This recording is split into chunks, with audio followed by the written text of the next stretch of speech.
Jack Abramoff, former super lobbyist, was a master at providing gifts to lawmakers in return for their votes on legislation in favor of his clients. It all ended 5 years ago when he pled guilty to buying off public officials, tax evasion, and fraud, serving 3.5 years in federal prison. Now a name synonymous with Washington corruption, Jack's now out of prison, he's written a book, and he's talking. I got an exclusive interview with him right here in D.C. Well, I became notorious, I guess, after my lobbying career ended, when the international program came crashing down on me as my career was kind of opened up to the public, thanks to Senator McCain and others, and the media portraying me as kind of a cartoon villain. And so I became the poster child for what was wrong with the lobbying business. When does lobbying cross the line and become illegal?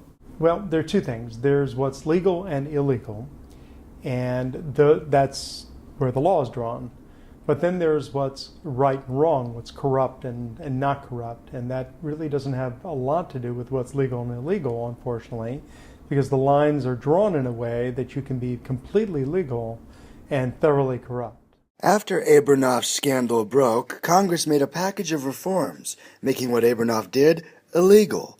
But he doesn't see these new reforms as being very effective. They didn't systemically reform the system. They didn't get rid of the problem. What exactly did they do? Well, they'll tighten up some laws about who can pay for travel and how it can be paid for. Will there always be a workaround for these lobbyists to get through? They'll find a loophole? Yeah, I mean, they'll try. They'll try. Mainly they're aided in this endeavor by the staff and the congressmen who aren't willing to draw these rules so tight as to choke off the problem for a couple of reasons. First of all, they might feel that they'll never get them passed, or frankly, they want to go become a lobbyist themselves, and why make rules for your future life that are going to be very tough while you're in your present life?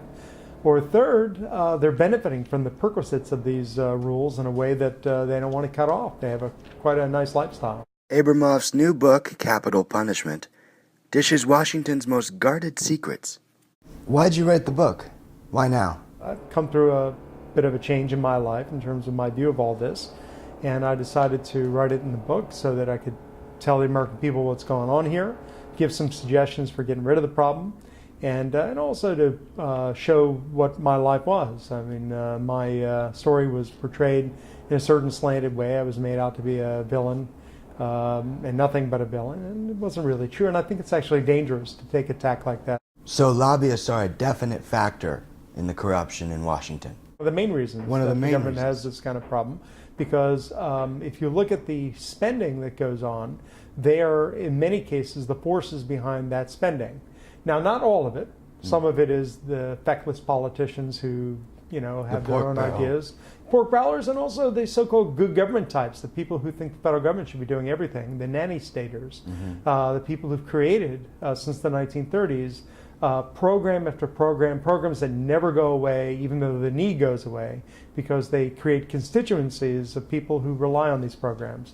But for us to have real reform to make the government meaningful for your generation and beyond, and frankly to keep the country alive, we're going to have to systemically go in there and really go through what kind of government we have. We have a government that's great for the 19th century, for the 20th century.